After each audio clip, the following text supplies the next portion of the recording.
Good evening.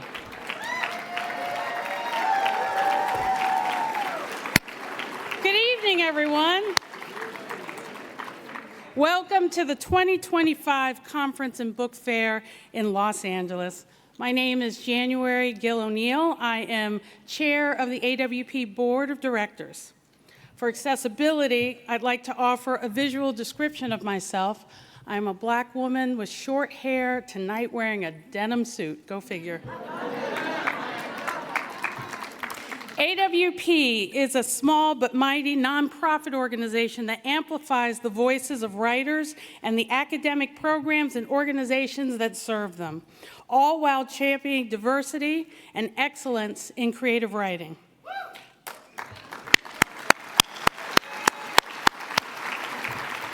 I am a member of AWP's Board of Directors, but first and foremost, I am a member of AWP. Membership with AWP provides me with writing resources year-round, but just as important, it allows me to support other writers, especially those who are just starting out. My membership dues help writers find meaningful careers and publication opportunities and make services like writer-to-writer mentorship program possible. If you aren't already, I invite you to become a member today. So our attendance is at 10,000 for the conference. So show of hands, how many of you is this your first time? Show of hands. Oh my God, thank you for being here. Thank you. Thank you. We would like to begin this evening by acknowledging the original peoples and the land on which this conference is being held. This event and other featured events is being live streamed to those around the country and the world. We ask for those viewing this event tonight to reflect on the original peoples of lands on which you reside and acknowledge all traditional territories of Indigenous peoples. We welcome our honored guests from all Indigenous communities attending this conference. We would like to extend a heartfelt thank you to the Indigenous Aboriginal American Writers Caucus and Shauna Osborne for guidance, advocacy, and for all the support they've given us to recognize all Indigenous communities' participation in AWP and beyond. Thank you.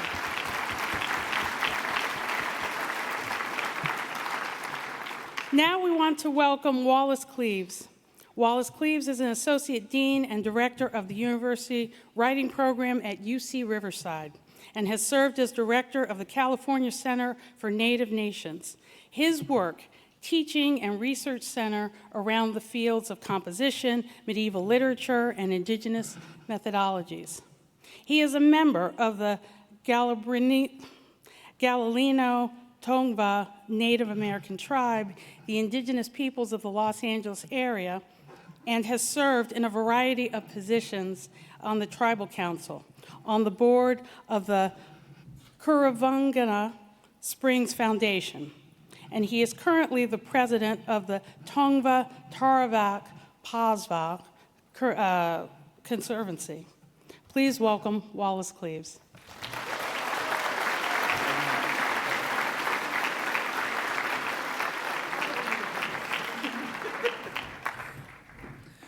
Miha netwanyane Wallace Cleaves, Tongva neha, oeshkoneha ekwa aha etovangar.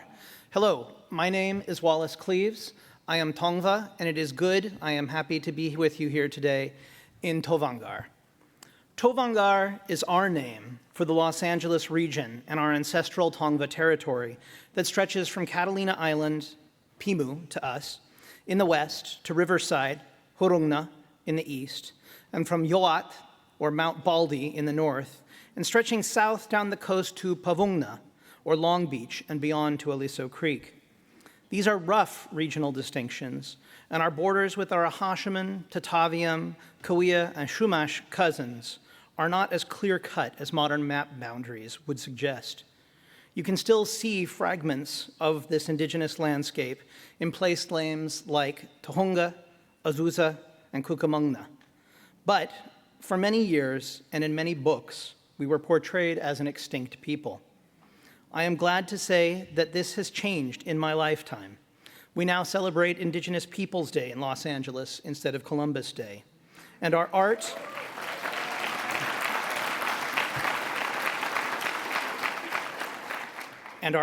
and artists are celebrated in museums like the Getty and Huntington alongside European masterworks. And we now have land again. Hohongna, the place of the bear overlooking Eaton Canyon, held by the Tongva Tarahat Pakava Conservancy, which I have the honor of being the president and co-founder. Of course, the recent fires devastated the land there. However, our use of traditional ecological knowledge and the removal of over 97 invasive eucalyptus trees from the land protected the 50 old-growth oak trees, our sacred wet, only 2 of which were burned.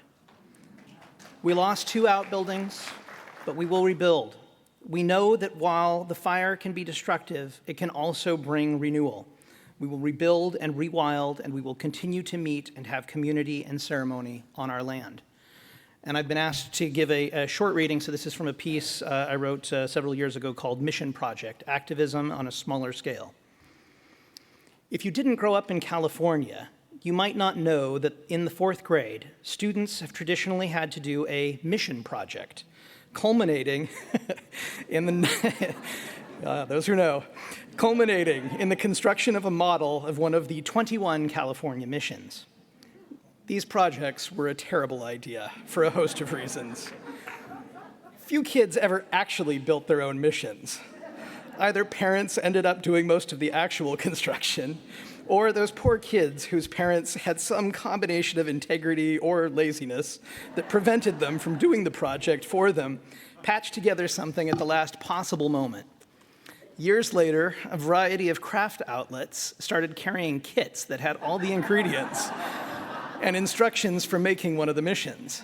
Eventually, it just became another weird capitalist transaction. You could pay about $11 for the cheap Walmart kit and risk a lower grade, or buy one of the more expensive and impressive kits for a way into your A in social studies. Who ever thought 10-year-olds were going to create architectural masterpieces out of styrofoam or sugar cubes that would actually provide insight into California's history? Even at that age, I knew this was this project was a bad idea. What's more, I knew it was patently racist, glorifying an institution that had imprisoned and enslaved my ancestors. I knew this because I had a father who was proudly, unapologetically Tongva. Back then, everybody called us Gabrieleno, but his great-great-grandmother, Narcissa Higuera, was the one who recorded our endonym, and we have always been Tongva.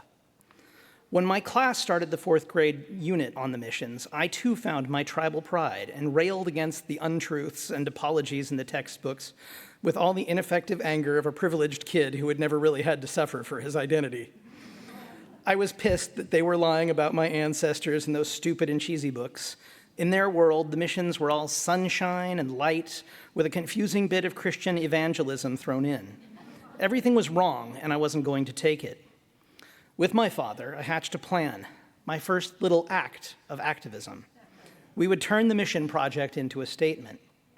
The first stage of our plan was to get San Gabriel as the mission I would do for my project. It turned out to be incredibly easy because nobody else even cared, except one kid who wanted to do San Juan Capistrano for no other reason than he'd been there. The next order of business was to make a spectacular model of the mission. With my father's help, I made a fairly detailed and accurate version out of modeling clay. It actually looked identifiably like the mission and had all the critical distinguishing details. It had to look good and draw attention for the next part of our plan to work. We populated the mission with scores of tiny but quite detailed clay figures. Most of them were Indians, my tribesfolk, rendered in miniature in all their breach-clouded bronze glory. Everywhere, they were being hounded and abused by tiny, pale pink Catholic priests in brown robes, with the occasional soldier in a breastplate thrown in for variety. In the courtyard, they were being whipped as they built a wall. On the outskirts, they were being beaten as they worked in the fields. There was a mass grave in one corner, with dozens of commingled Indian bodies piled in it. The piece de resistance was a scene of dubious historical authenticity, I have to admit, featuring a soldier and a priest crucifying an Indian right before the facade with the iconic bells. Needless to say, when I brought this into class, my teacher was horrified. To my delight, my fellow students were enthralled, almost certainly for all the wrong reasons. I realize now the impossible situation I put that poor teacher in, but I can't quite feel bad about it. Of course he sent me to the principal, mumbling about the disturbing nature of my project. I was prepared for that. They called my dad, who was awaiting their summons. He came into the school dressed in his most dapper professorial attire and calmly asked what the problem was. When they gleefully displayed my model, he again asked why he was there. They were rendered dumbstruck by this response. When he then explained that this was a wonderfully accurate rendition of the actual experience of our ancestors suffered at the mission, and went on to detail the rape, murder, and child abuse we suffered at the missions, they literally had no response. I think they eventually just decided that the best bet was to ignore it and hope it would go away. Of course, that didn't work either. Word of the abattoir I'd constructed spread, and everyone had to see it. To give credit where due, my teacher eventually came around. I think he was just grateful that someone actually cared about history and that something had occurred that made the other kids pay a bit of attention in class. He even asked to keep the model and displayed it for all the remaining years of my elementary education.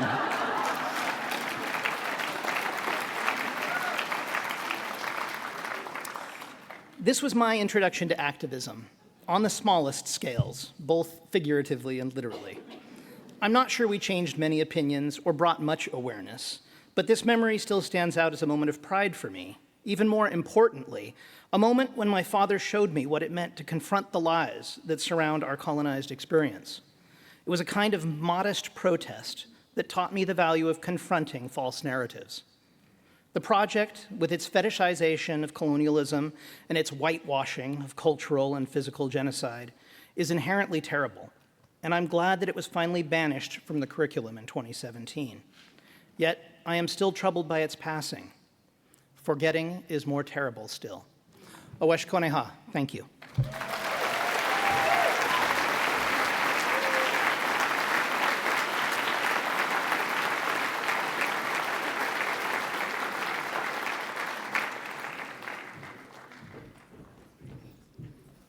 Thank you, Wallace. We would now like to thank our sponsors for making this conference possible. We are grateful to all of our sponsors and to the National Endowment for the Arts. We thank you so very much for your continued support of the conference. I'd also like to thank the community here in Los Angeles for their support of the conference, especially after the devastation by the Southern California wildfires in January. Life may have returned to normal for many in the Los Angeles area, but AWP recognizes that thousands of Angelenos were affected by these wildfires and continue to grapple with moving forward. A long road to recovery and rebuilding is only the beginning. We thank everyone in attendance here tonight for your presence in Los Angeles, keeping thousands of hospitality and support workers employed and supporting the local economy when the city needs it the most. You are already supporting recovery efforts here in the city. If you are looking for more ways to give back to this community, visit a local independent bookstore whose work to support those affected by fires has been remarkable. AWP is supporting the nonprofit organization Arts for LA, which provides crucial support for communities, artists, and organizations to advocate for an equitable, healthy, and vibrant Los Angeles region through the arts.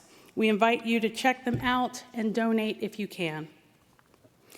Share the ways, big and small, you are supporting LA on postcards available throughout the conference. We'll share these responses and show you how AWP's community's small actions add up to big differences. Now, before we start, I do need to do some housekeeping. Please silence your cell phones. Remember, there is no flash photography allowed during the presentation. Respect seats marked as reserved for attendees with accessibility needs. And please give our keynote speaker about 10 minutes after the event to get to the book signing table before approaching to have your book signed. Lastly, we would like to ask that you are aware of your fellow attendees who may have disabilities and help AWP be more accessible. Specifically, if you see a barrier to accessibility, let us know by calling or texting our accessibility hotline at 240-269-6635. Also, be aware of those with invisible disabilities and do not question someone's use of an accommodation. It is now my great pleasure and honor to introduce the 2025 keynote speaker, Roxane Gay.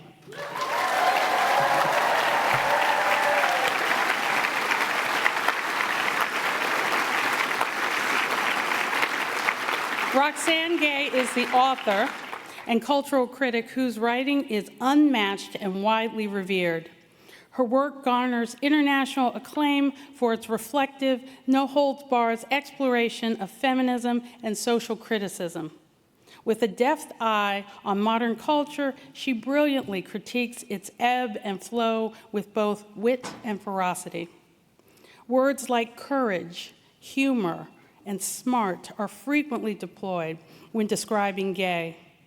Her collection of essays, Bad Feminist, is universally considered the quintessential exploration of modern feminism. NPR named it one of her best books of the year, and Salon declared the book trailblazing. Her powerful debut novel, An Untamed State, was longlisted for the Flaherty-Dunnan First Novel Prize. In 2017, Gay released her best-selling memoir, Hunger, a memoir of my body, which was called Luminous, intellectually rigorous and deeply moving, by the New York Times. She also released her collection of short stories, Difficult Women. The Los Angeles Times says of the collection, there's a distinct echo of Angela Carter or Helen Oyeyemi at play.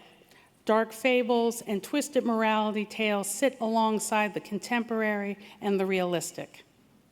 In 2018, she released Not That Bad, Dispatches from Rape Culture, a valuable and searing anthology that has been described as essential reading and a call to arms by its readers. In 2020, Gay released the short story, Graceful Burdens, as an Amazon single, as well as a graphic novel called The Sacrifice of Darkness. Gay was the first Black woman to lead the Marvel title, writing a comic series in the Black Panther universe called World of Wakanda. Gay hosts the Webby Award-winning podcast, The Roxane Gay Agenda, where she has interesting conversations with interesting people. She also penned the Work Friend advice column for the New York Times for 4 years, and in 2021, she began her own publishing imprint with Grove Atlantic, Roxane Gay Books. She has several books forthcoming, including How to Be Heard, on writing advice, and how to use your voice, as well as The Year I Learned Everything, a young adult novel. She is also at work on television and film projects, including a film adaptation of Hunger and a television adaptation of her comic book, The Banks. Roxane fronts a small army of avid fans on social media, and when she finds the time, she dominates the occasional Scrabble tournament. Please welcome Roxane Gay.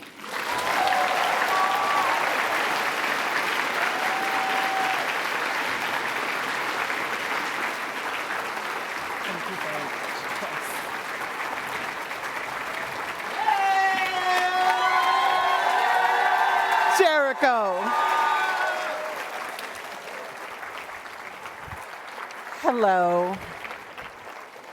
I'm sorry for all of you behind the podium. It's a real pleasure to be here at AWP. I have been coming to this conference for a very long time, and it's just interesting to be up here.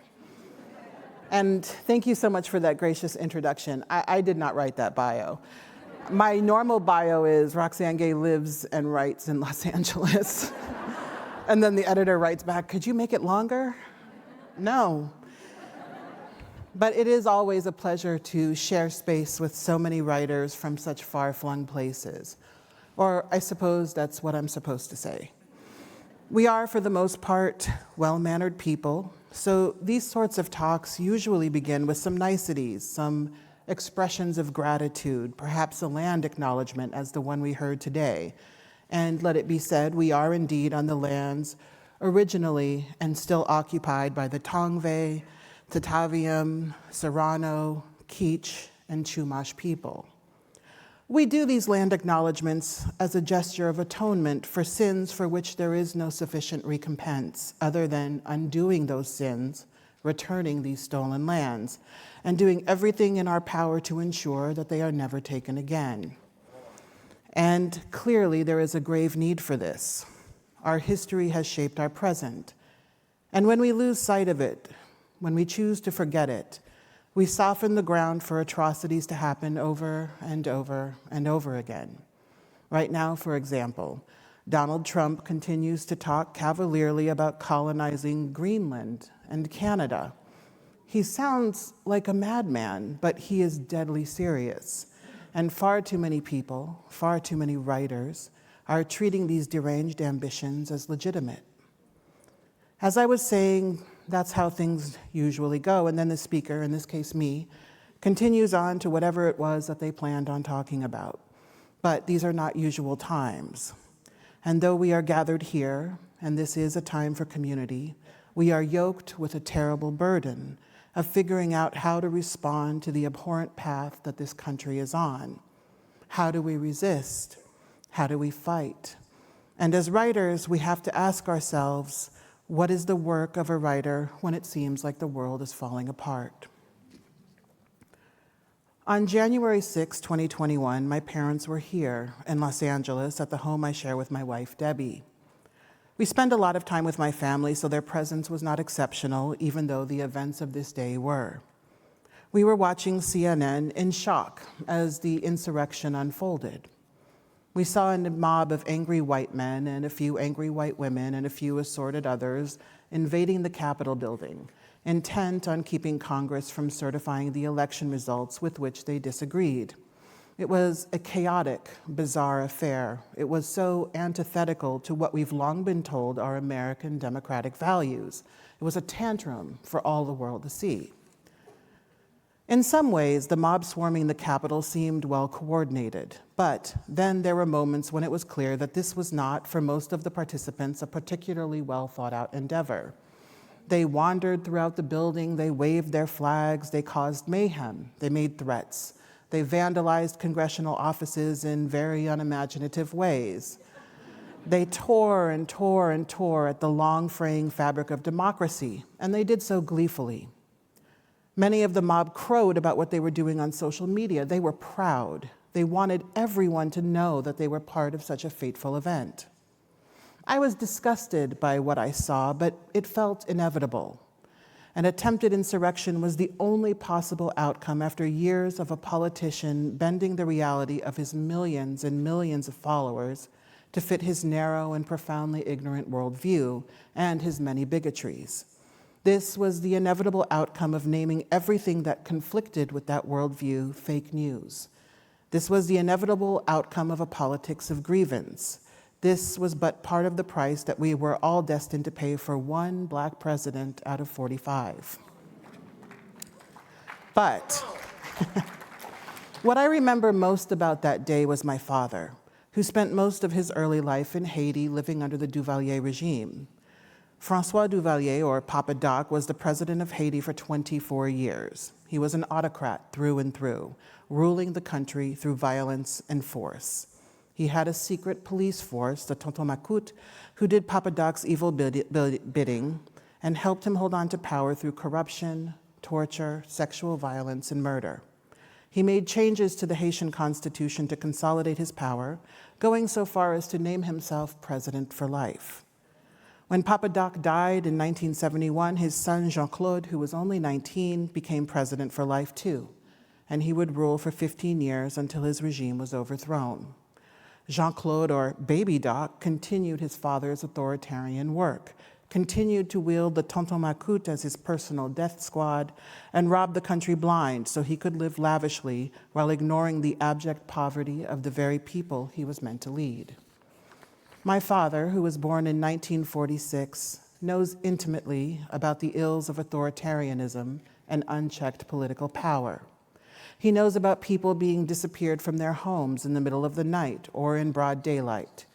He knows about journalists and writers and artists being silenced and forced underground. He knows about what it means to live in fear, to be surrounded by corruption and desperation.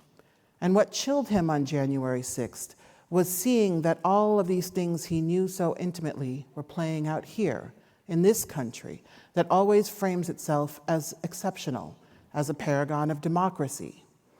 But this is the United States, he kept saying over and over as he rubbed his stubbled chin. I can't believe this is happening. I will never forget the look on his face, haunted and horrified. It was the look of someone who was looking at this country's future through the lens of his country's past. In the 4 years since January 6th, this democracy has degraded further. This country is unrecognizable. Many of the realities a lot of us assumed only happened in other countries are happening right here in plain sight. Like I said, these are unusual times. Normally at this point, I would begin a talk with some funny anecdotes, put the audience at ease, put myself at ease. I have a lot of funny anecdotes because I must tell you I am very funny.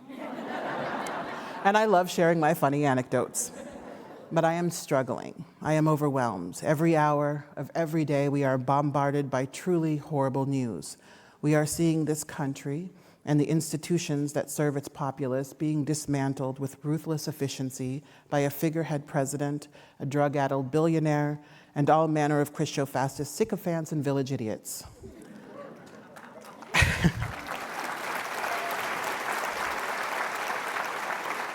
I want to write about it. I want to say something, but I hardly know where to begin. My writing feels so insignificant in the face of brutal authoritarianism right here and right now, in practice, not in theory. But despite this overwhelm, I know that the work of a writer is not to stay silent, is not to surrender to despair. As we gather here, the world is on fire.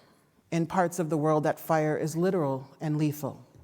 In Gaza, the ceasefire has ceased. Let me rephrase that. Using passive voice is a dereliction of responsibility. In Gaza, Netanyahu has ended the ceasefire. This has to be some of the work of the writer, telling the truth, the whole story as best we can. Since October 7th, 2023, Palestinians, tens of thousands of children, women, men have not merely died. They have been murdered by the IDF, a military with global support, a military force with limitless resources. We can talk about that inciting incident, the act of terrorism when Hamas attacked Israel and took hostages, some of whom are still being kept in captivity. We can condemn this terrible act. We can talk about the Israelis' murder on October 7th, the violence they suffered. We can talk about how anti-Semitism persists and is a scourge that must be fought always. But what we cannot do is pretend that the attempt to eradicate an entire people is a proportional response.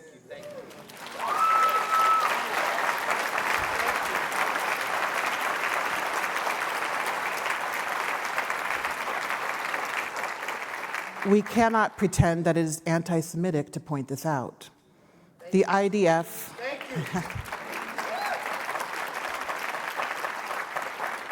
The IDF have prevented humanitarian aid from entering Gaza, leaving the millions of people who are living under constant threat to starve or die of thirst or endure the injuries of war without adequate medical care. Every day, there are new evacuation orders, but even the places to which Gazans evacuate are not safe. Tent encampments are bombed just as easily as buildings purportedly hiding terrorists. The number of journalists who have been killed, my God. When you really sit with what is happening in Gaza, when you absorb the horror of genocide that the world refuses to stop, it is suffocating, and it should be.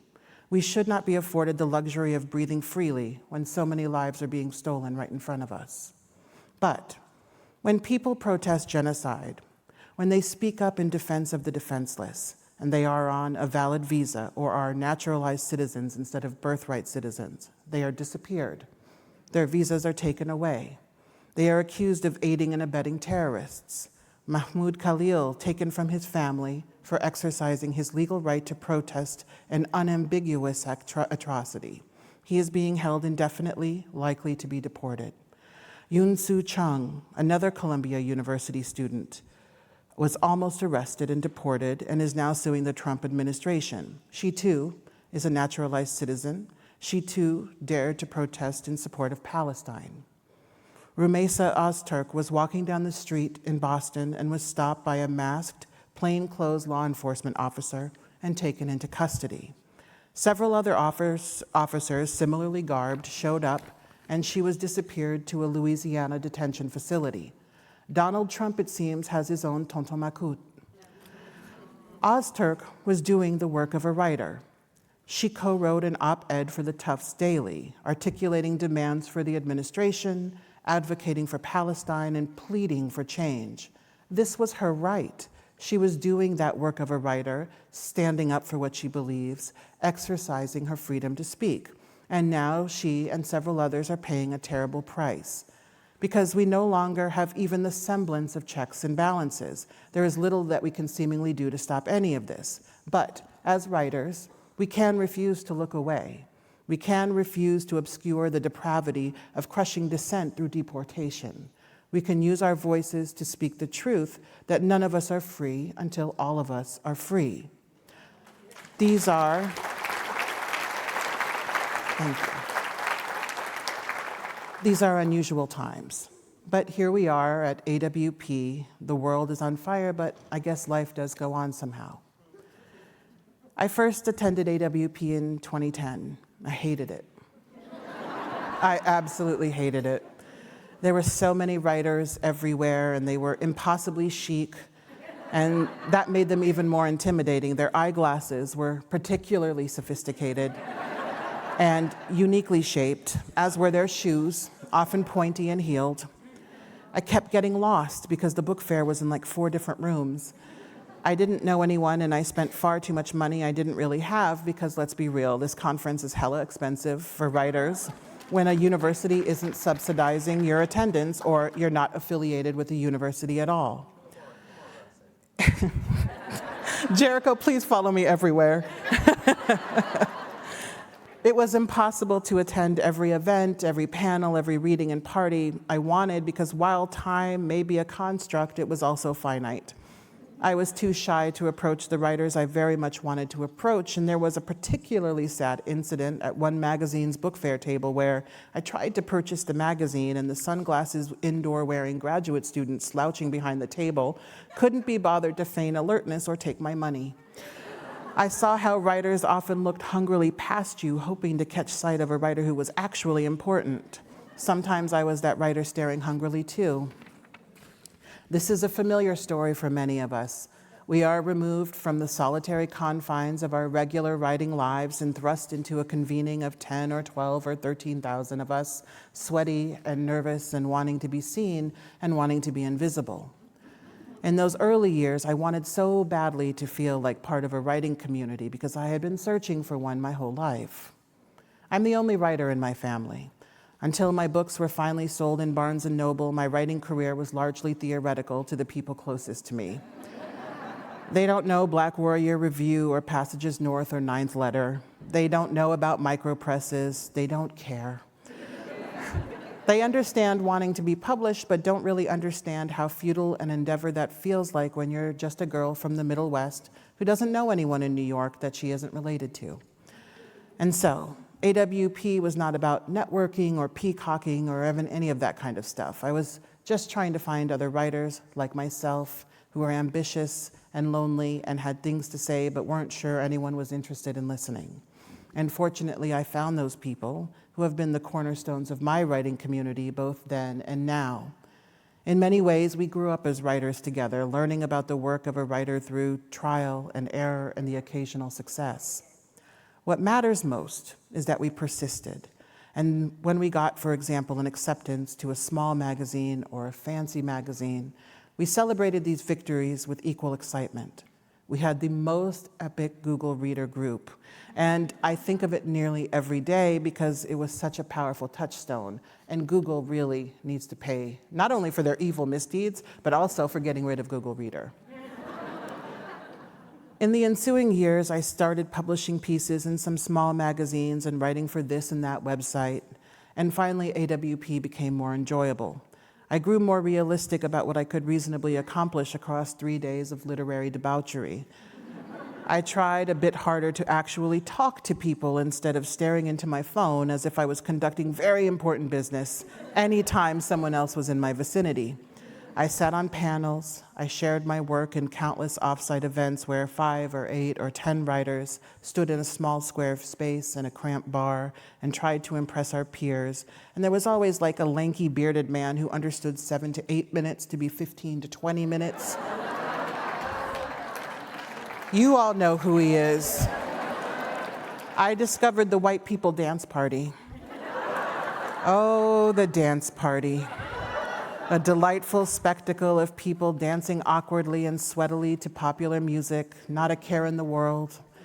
I learned that most of the really good and really bad stuff happens in the hotel bar well after the official events have ended. AWP became less of a place where I could try and crawl through a crack into the writing community, and more of a convenient place where I could see friends and acquaintances and the occasional nemesis and crushes and regrettable exes ambling around the convention center and hunched over damp beers at bars or smoking cigarettes in dark alleys. I learned more about what the work of a writer should be and sometimes what the work of a writer should not be. And so it is particularly surreal to be standing here. Well, I'm not standing. I was like, not 45 minutes? Fuck that.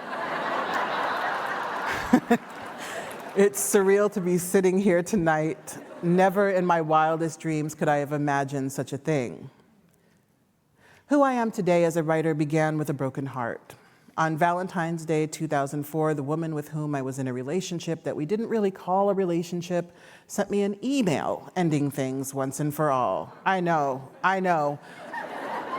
Oh, and you know that she texts me all the time now, just checking in. I'm like,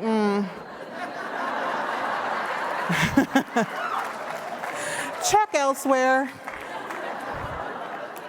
At that time, I was devastated, and I wanted nothing more than to get as far away as I could from Lincoln, Nebraska, and the ghosts of our relationship. As luck would have it, I was manning a table the following month at the annual National Society of Black Engineers Conference. Eager young engineering students milled about talking to university representatives about their programs, and those representatives promised the young engineers a bright and lucrative future. At the time, my future was neither bright nor lucrative. I worked as a communication specialist for the College of Engineering at the University of Nebraska, and for me, it was a pretty good job. I think I made like $25,000 a year. I got to write for the alumni magazine and advise a student publication and create recruitment materials that were not at all accurate about the actual demographics of the university. I had a great boss who taught me a lot about writing, but then I got dumped and I wanted something different. I sat at my little table at that conference, arranging and rearranging stacks of brochures advertising chemical engineering and agricultural engineering and mechanical engineering and all the other engineering programs. I half-heartedly answered questions that were all on a variation of, how much money can I make with an engineering degree? And the answer was always, more than I will ever make. Across the aisle from me was a woman representing Michigan Technological University.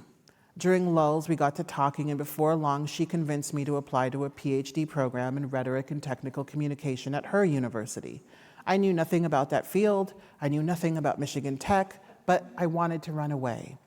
In June, I received my acceptance and a generous financial aid package. In August, my brother and I drove to Houghton, Michigan, and I realized that I should perhaps have put a bit more thought into where I wanted to run away to. Houghton, Michigan is a deeply rural place nearly 10 hours north of Detroit in Michigan's Upper Peninsula, and yes, I mean 10 hours. It is densely forested on the shores of Lake Superior, and it is one of the most beautiful, most desolate places I've ever been. The summers are short and the winters are long. The place gets more than 300 inches of snow a year. Yes. There is an Ojibwe reservation nearby, but other than that, there are few people of color to be found and nearly no black people. The roads are long and narrow, and they wind through the trees. Deer hover at the shoulders, often running across the two-lane highways when you least expect it. Industrial ruins from abandoned copper mines dot the landscape. In Hancock, the adjacent town where I lived, all the street signs are in both English and Finnish because Hancock, trivia, boasts the highest concentration of Finnish people outside of Finland, or at least that's what I was told, almost every day. There wasn't much to do there, especially because I'm not really an outdoors person, and in the Upper Peninsula, the outdoors is all there is. Graduate school quickly consumed my life. I began teaching for the first time, a nerve-wracking thing for me. I was doing my coursework and learning an entirely new field and starting to think about my research. Because there was little else to do, I wrote during my free time. Short stories, blog posts, essays, a couple really bad poems. I mean bad. Like, one was called Tears, and the first line was, "I am crying tears." And to this day, I just keep asking myself, what else would I have been crying? With each new piece, other than poetry, I became a stronger writer. I consulted the internet when I wanted to submit my work or learn how to write in a new genre or find an agent. I received so many rejections, I started to wonder if I would ever find any measure of success as a writer.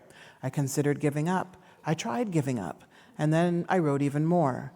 I had been published in the years before my doctoral program, but it was during these years that I unapologetically took myself seriously. I put in the proverbial work even when there was absolutely no payoff. There was no magic to it, though there was some luck, and I worked hard enough to be able to take advantage of that luck. With my friend M. Bartley Siegel, we built a magazine, Pank, that we were very proud of back then, a true labor of love. We published all kinds of brilliant, strange, sometimes dark work. We interviewed writers, we had a blog, we published a beautiful, very expensive print version twice a year, and we tried to sell a few copies here at the book fair each year.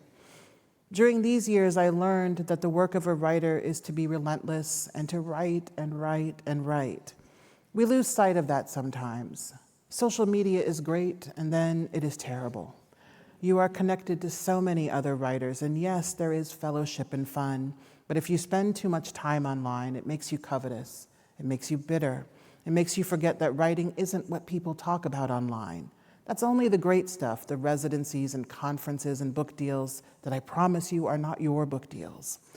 You aren't seeing the real work of a writer, the hours of staring at a blank screen, the wrestling with how to make a plotline work, the searching for the right words to express, the reading and reading and reading, the scribbling notes in the middle of the night and then trying to decipher what you meant in the next morning, the researching some small fact and getting lost in details that won't ever find their way into your work, but still matter anyway.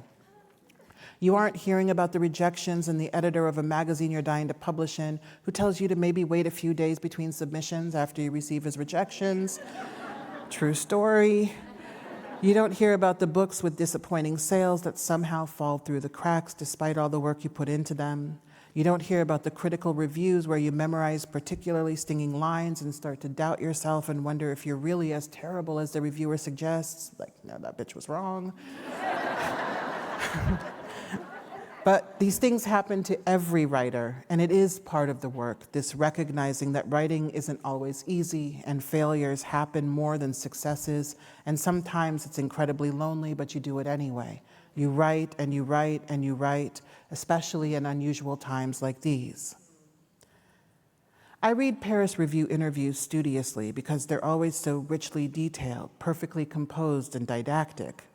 One common theme in most of the interviews is that nearly every significant writer takes themselves seriously. They may have different philosophies and approaches to writing. They have different writing processes. They are mostly humble, sometimes self-deprecating, but they always detail in some form or fashion the level of work that they put into their craft and the work they put into conceiving their writing. They articulate their influences and how those influences are reflected in their writing.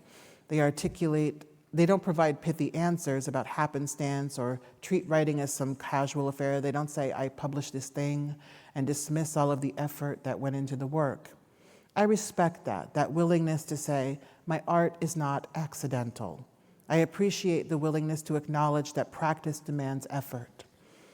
When I have time after reading one of these interviews, I reflect on how elaborate some of their writing processes are, waking up at some ungodly hour, sitting at an austere desk facing west or some such, and then typing on a typewriter for 6 hours before lunch, or scratching some words out by hand to transcribe later, or making sure the right books are on your desk at the right angles, just in case you need them for reference. I always think, my goodness, I must not be a real writer because I don't have any of that going on.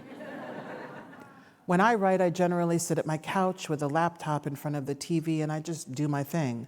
I start at the beginning and I write my way to the end. And then I feel like maybe I'm doing all of this wrong because I don't have 100 different fancy practices to generate writing. I sit at my computer and I stare at the screen. I watch TV that's mostly trash, or marathons of Law and Order, or Criminal Minds. And these days, I'm sorry, but Bar Rescue. I type a sentence or two, I delete what I typed, I try again, I move some words around, I refresh my email countless times an hour. It's truly obscene how often I check my email, even when I'm not expecting any. I have a folder on my hard drive where I keep a ridiculous number of documents. Some of them have 2 or 3 lines I dashed off thinking this is going to be a great bit of dialogue, or I want this to be the opening of a story. Others are stories I've made significant progress on but have somehow stalled because I've written myself into some kind of corner and I need to work my way out. A great many are just empty documents with a title, because more often than not, I start with a title, and when I'm lucky, the essay or the story follows. I have a Microsoft Word file that I have kept alive in the virtual sense since 1996. And when I cut something from a piece of writing, I drop it into this never-ending story. It's called the file, I Still Love You, because I don't want those words to feel abandoned. When I want to write, but I'm not working on a specific project, I browse through these documents until I find something I feel like writing. This can take a very long time. Then I check my email once more because maybe someone is up very, very late and wants to talk to me. They never ever do. Finally, very, very late at night, when there's no more internet to exhaust, I might start to actually do the work of writing. Let me tell you, it is hard to write a book or much of anything when your writing process is so immature, so grounded in procrastination. But I should also be clear that writing is a joyful endeavor. I'm not procrastinating because writing is painful. I'm procrastinating because I'm good at procrastinating and lacking in self-discipline. This is also not to say that there's no craft in my work. My writing is all craft. I've been well-trained. I have degrees in writing and rhetoric and technical communication, blah, blah, blah. But I don't know how to explain the why of my writing. I don't know that I want to explain the why of my writing. Sometimes as creative people, we need to believe muses exist because we need to have a tangible way of explaining how we come up with ideas. I'm often asked who my muse is, and the real truth is that I am my own muse. I can look at my writing and identify a moment or a snippet of conversation or a person I saw who inspired a given story or essay, but I have a much harder time identifying how I assembled an entire piece. Clearly, something is at work. There's some driving creative force, but it can't be taught, it can't be bought or sold. But if you're lucky as a writer, it's there quietly fueling your practice, no matter what it looks like. If there is anything formal about my writing process, it's that I spend a lot of time thinking about what I want to say. I draft in my head endlessly, and I'm generally able to remember what I've been imagining when I finally sit down at my computer. I have lots of notes I email to myself or leave in the Notes app on my phone. I do research on whatever I'm writing about, and I let that information simmer until I figure out how to best use it. I try not to belabor my work. I'm not the kind of writer who has 11 drafts of a piece sitting on my computer, because my drafting process is more mental than physical. When I finish a piece, I'll read it aloud and hear if it works or see if I'm being too wordy or repetitive or pedantic.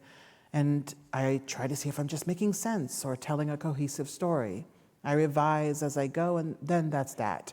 I should probably feel guilty about this too, given that so much common wisdom about writing worships at the altar of revision, but I don't.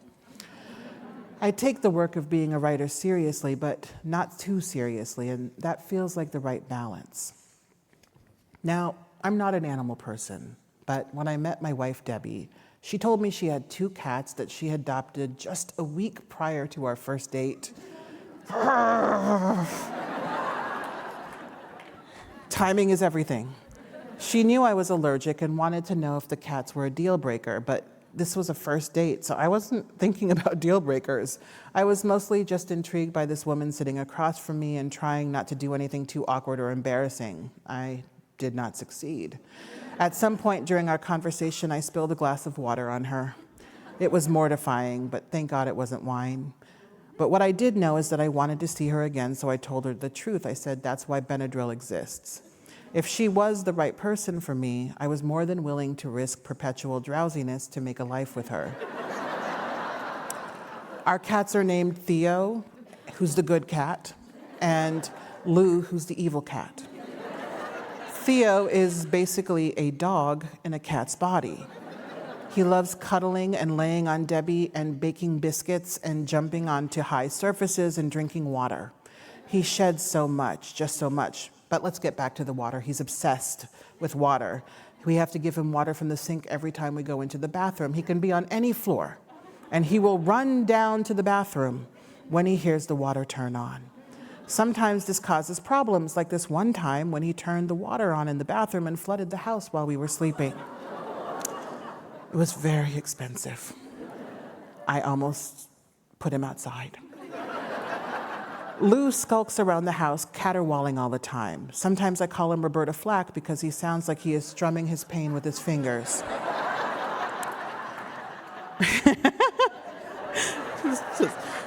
When Lou sees you, he runs in the opposite direction unless he wants a treat, and he's addicted to these treats. They're like catnip-infused treats, and we didn't know that at first. We created a little crack addict. He always goes to the kitchen and he sits in front of the pantry where we keep the treats, and he whines until we break down and give him what he wants. We are basically hostages in our home.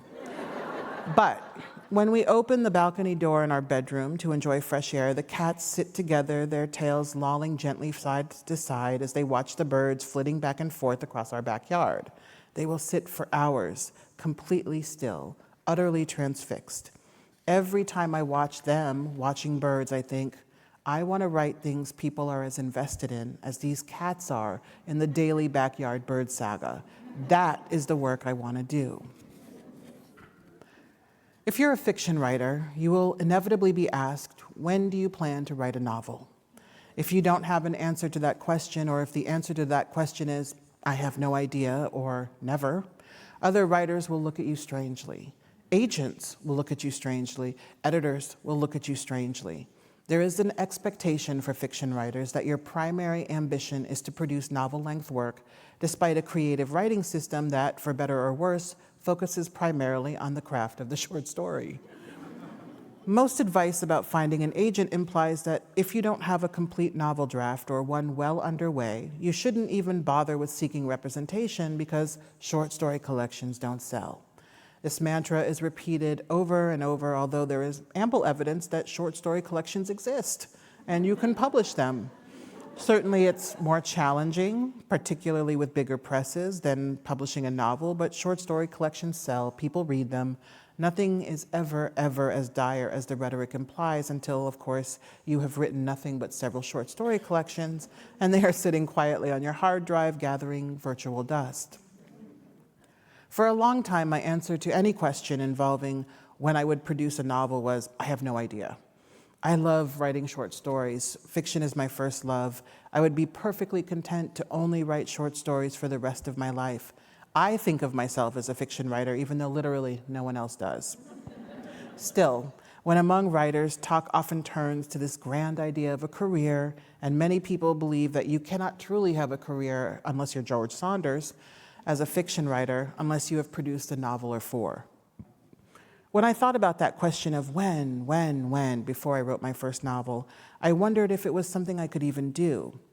I love reading novels. The longer, the better. I enjoy the immersive quality of a single story sustained for a long time. I get invested. I want to know everything about the world of the novel and the people who inhabit it. I am so down with the genre. When I read a novel, I wonder how a writer was able to accomplish the feat, particularly when I'm reading a beautiful novel that has a sweeping story with a real epic quality. I wonder how those writers built their book's world so meticulously, holding all of the various narrative threads together, creating rich characters, making me feel something, whether it's joy or melancholy or fear or anger. I can make sense of how to do these things in 2,000 words or 8,000 words, but when I try to conceive of how to write a story for 60,000 words or 80,000 words, the sheer scope of the task overwhelmed me. Before I wrote my first novel, I was not a natural in the kitchen. I could cook well, but I required detailed instructions. Fortunately, I had many cookbooks, so when I cooked for someone, I could make a reasonably interesting meal. Without cookbooks, we would eat in restaurants every night, or I would prepare something edible but uninspired. If I were faced with a culinary dilemma like having to make something happen with an onion, a tomato, 2 pieces of chicken, and some basil, you would be served an onion, a tomato, 2 pieces of chicken, and some basil. Nicely arranged, but individually and probably blandly prepared. I don't have that MacGyver-like ability that some people have to sweep through a kitchen and prepare a meal based on instinct. I will never be on Chopped. But with a great recipe, I'm a pretty great cook, and somewhat assured because there are instructions, and all I need to do is follow them. I assumed that novel writing would require a similar set of instructions because I was at a loss for what to do with the idea I had, which was to write a novel about a Haitian-American woman who was kidnapped in Port-au-Prince and held for 13 days because her father refused to pay the ransom to free her. And my father, to this day, wants me to always remind people that he is nothing like that. The novel began as a short story called Things I Know About Fairy Tales, and it was one of those stories that I continued to think about long after it was published. When I decided that I was going to expand that story into a novel, I was both excited and terrified, which is, I think, the best way to embark on any major writing project. As I began preparing, I wanted to find the right recipe that would tell me precisely how to accomplish this task, because left to my own devices, I had no idea where to start. As I often do when seeking guidance or instruction, I started reading various books on writing and going to forums online, trying to find the best advice about writing a novel. I learned about storyboarding methods and special software, and how some writers create extensively detailed profiles for each character so they can live and breathe the lives of the people that they mean to write. A lot of what I read about novel writing made the process seem like something I didn't really want to do. It was also procedural and formulaic, and it seemed to be the antithesis of the passionate creativity I associated with writing. In seeking the best tools, I downloaded Scrivener, a writing program, and I tried to navigate it, but I failed. All I could see was this unfamiliar screen with lots of buttons and options and windows that made no sense at all. I made a few very sorry attempts at trying to write something using this dumb software, but the words never looked right on the screen. I couldn't find my rhythm, so I abandoned that idea. I don't handle change well, so I knew if I meant to make any progress at all, I was going to have to write with what I know. My writing soul belongs to the corporate overlord, Microsoft. I don't need all the ridiculous features. I just need to be able to write page after page with an intuitive interface where I can see the word count and the various formatting tools I might need, like bold and italic, right there. But really, the search for the perfect tool for writing my novel was an efficient means of procrastination. Like I said, I'm very good at procrastination.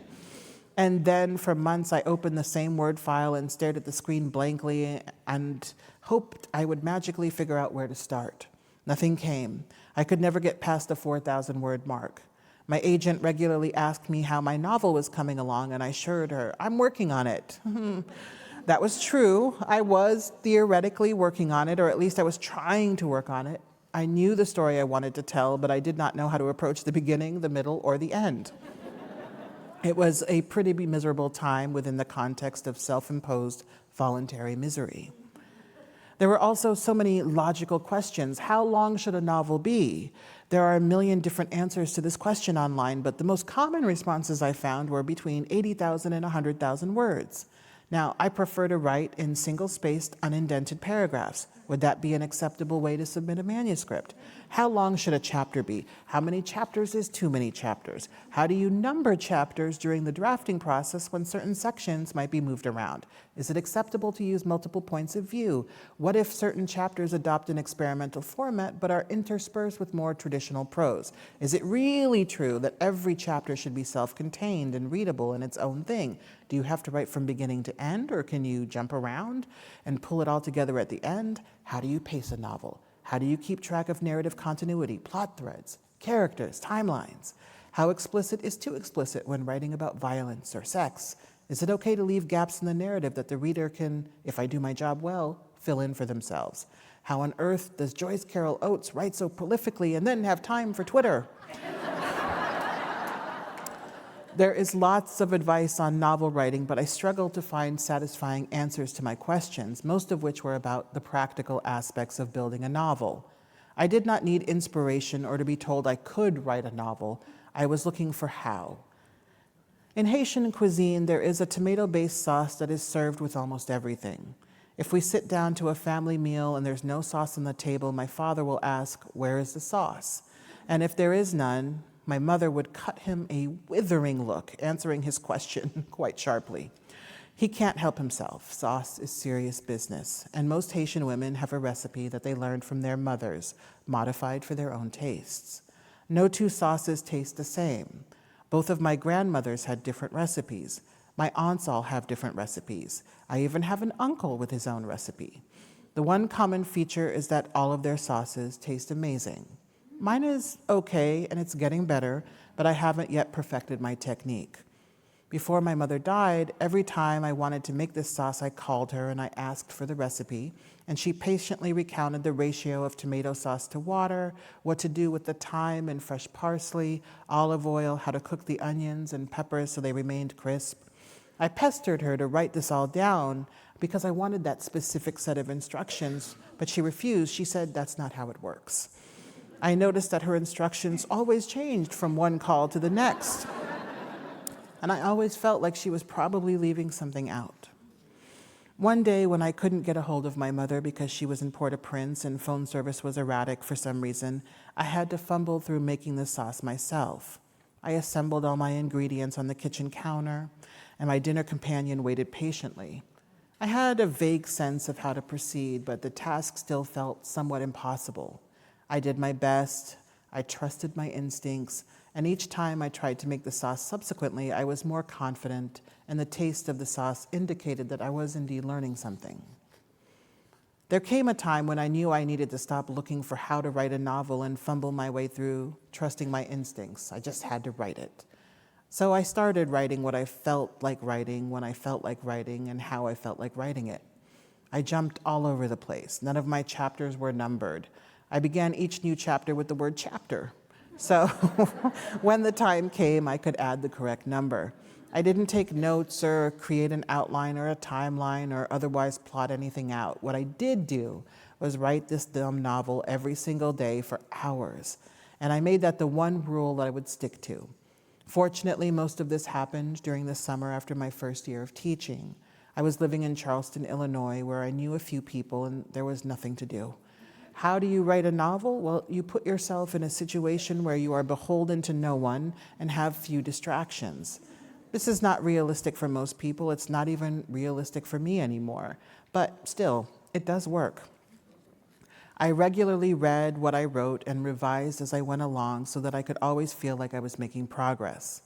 After more than 6 months of staring at the page, never breaking 4,000 words, I finally started making progress, and the word count crawled into the 5 figures.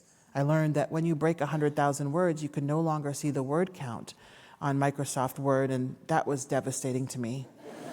And then I learned just how often I stare at that word count, because when it wasn't there, I thought I might lose my mind. I needed that visual reminder that I was creating something. To make the task more manageable, I told myself, I'm not actually writing a novel. I'm going to just write 100 very short stories that I can smush together.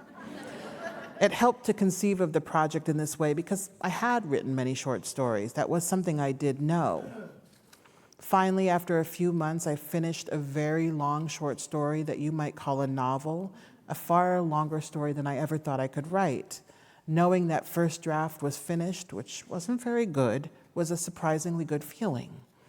When I began my novel, I was originally aiming for like 70,000 words, but I ended up writing 115,000 or so. That number changed as I continued to fix what wasn't really broken, but I wrote a book that I wasn't embarrassed by, and I realized that I enjoyed the writing of the novel so much once I got out of my own way and trusted my instincts that I wanted to write another one. I didn't really need to follow anyone's recipe but my own. Coming to that realization that I actually have all of the tools I need to be a writer inside of me is part of the work of a writer. Though I think of myself primarily as a fiction writer, I mostly write nonfiction, essays and some memoir and a lot of cultural criticism because I have a lot of opinions. My opinions have opinions. I started with my own little blogs here and there, Live Journal for years, the Pank blog, the Wild West of HTML giant, if you know, you know. And then I started writing for the Rumpus, and then Salon, and then The Guardian, and then the New York Times. It's all connected, and even though I could have never imagined where those connections would take me, it started somewhere. At the Rumpus, though, is where I really cut my teeth as a writer. Isaac Fitzgerald and Julie Grecius were my editors, and they offered so much invaluable guidance in how to best use my voice and articulate my understanding of the world. Back then, the Rumpus was a scrappy affair. It published all kinds of interesting writers and, of course, the Dear Sugar column. Nearly everyone was volunteering their time and their writing, but it was a labor of love. It was a publication that created space for emerging writers to take themselves seriously and to be taken seriously. It was a space where we could do the work of being writers while being creatively nurtured. Eventually, I became the nonfiction editor and learned how to nurture other writers and support them as they brought out the best of themselves in writing. It felt good to be able to give as much as I have received. It helped me understand that part of my work as a writer is also working to support other writers, to approach the work that we do with an ethos of abundance, to ensure that there is ample room at any table where I sit, to share opportunities instead of hoarding them, to give emerging writers the many chances that I have been afforded. Like I said, it's surreal to be here at AWP, and it's also surreal to share that my wife and I are actually buying the Rumpus from its current and formidable stewards.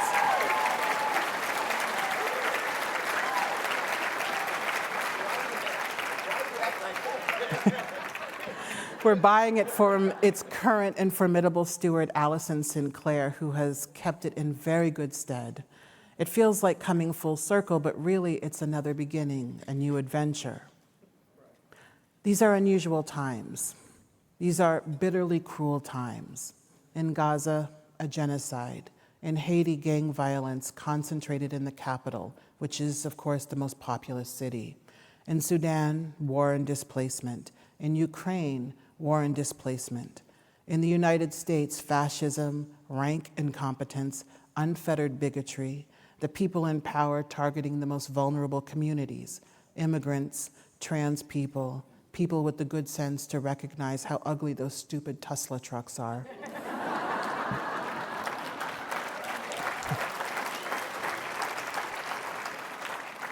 Conflict, violence, authoritarianism, these are not new things. When I've sat down to write this year, I've been plagued with this sense of futility. I have no idea what to say about most of the world's problems. I am rendered speechless, not out of apathy, but out of fear and grief and humility. But I also know that art matters. Our poems and our essays and our short stories and our novels matter, whether we're writing about oppression or cold plums or a shape-shifting werewolf with a heart of gold. One thing you'll notice about this current administration is that they are targeting the communities that they think they can erase or torment into submission. They are targeting the communities that they think no one will stand with. As writers, we have the power to prove them wrong with every word that we commit to the page. Even when confronted by futility and fear, we must do our work. There's a reason why the Trump regime is trying to ban the words that shape and represent most of our lives.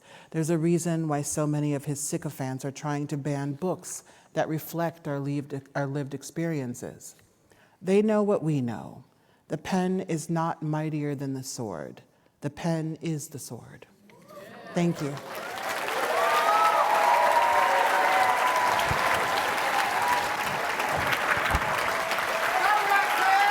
Thank you, Jericho.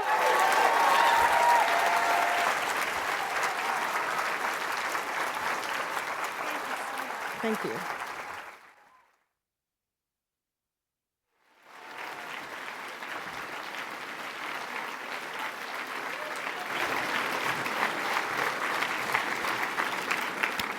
Thank you. Thanks to Roxane. That was terrific. Thank you all for coming tonight. Please give us a few minutes to get Roxane to the book signing table. If you exit and head towards the left, you'll see our staff and you'll see the signing tables towards the end of the hallway. I think that's it. Thank you very much. Have a good evening.